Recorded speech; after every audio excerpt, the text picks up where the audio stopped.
It's 3 o'clock in the morning and I need to use the facilities. For the purposes of this video, I'll turn on the light, but normally I'd never turn on the light at night. I'd start over here on this magic invention, and then I'd come over here and I'll wash my hands at the sink, and then I'll stick my head in there underneath that water and take a good drink because I'm dying of thirst. Again, it's dark. I haven't turned on a light. I'm not wearing my glasses, but I know that it's going to be cold and delicious and safe. Most people think that this is all magic. The water comes out of here by magic. All of our human waste magically disappears there. There's more magic up in that shower. There's more magic down the hall in the laundry room. There's more magic out in the kitchen where we cook and do our dishes. Yeah, but hi. For those of us in the water industry, we know that it's not magic. We know that we've got to get the water from the river, treat it, pipe it all the way here, making sure the whole time that it's monitored and that it's safe. And then after we've flushed it down there, we've got to pipe it safely back to the plant and treat it once more before we release it to the river. That's our job in the water and wastewater industry. Want to help us out? Hi, I'm Robert Holler. I'm the Executive Director of the Canadian Water and Wastewater Association. We are the national voice for the municipal water and wastewater sector. We are the professional association for Canada's water leaders. I'm excited to be part of this AquaHacking challenge for Western Canada this year.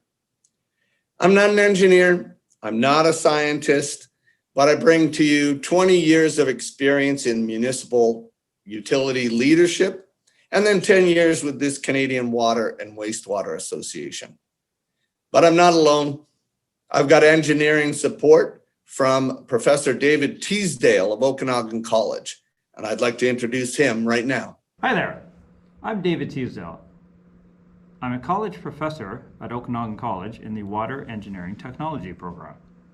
I'm honored to be identified as a water issue leader in this year's 2021 Western Canada AquaHacking Challenge. I will be serving in a joint capacity with Robert Holler, who is the Director of the Canadian Water and Wastewater Association.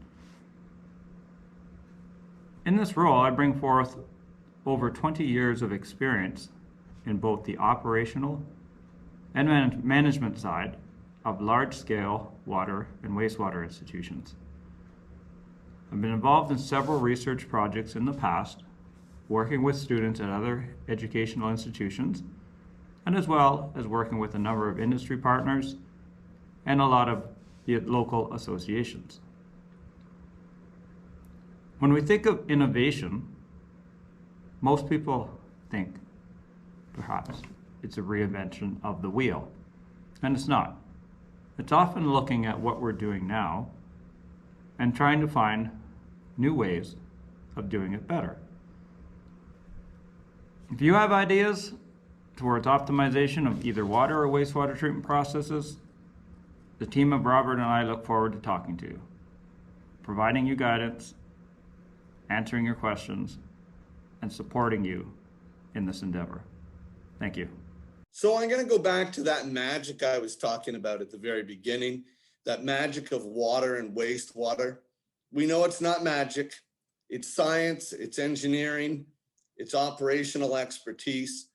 For this AquaHacking challenge, the theme was optimization. How do we do this? As Professor Teasdale said, it's about helping us to find ways to do it better. We hear the term circular economy a lot. There are three major elements that I see in the circular economy. The first is keeping resources in use as long as possible, making our equipment last. The second is extracting the maximum value of our resources and equipment while they're in use. And the third is to recover or regenerate products at the end of the service life. To me, it's more like the 3 R's: reduce, reuse, recycle. You can submit on any element of water and wastewater treatment. But if this year's theme is optimization, for me, I'm focusing more on that middle definition of extracting the maximum value of our resources while we've got that equipment resources in use. So it's around concepts of efficiency and effectiveness, reducing waste or loss of water, reducing our downtime. We can affect leaks, infiltration, reducing the wear and tear of our equipment, things like pressure control, filter and pump maintenance. It could be about energy. It could be about reducing the energy we use, which reduces our costs, but it also reduces our greenhouse gases that we're releasing. It could be about more efficient equipment. It could be about using gravity better. Maybe it's about alternate energy sources. Maybe you're looking at creating energy, generating or regenerating energy from what we're doing.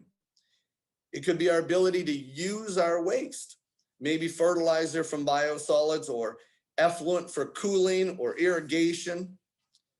But our financial resources are limited. We can't just fix everything and replace everything all at once.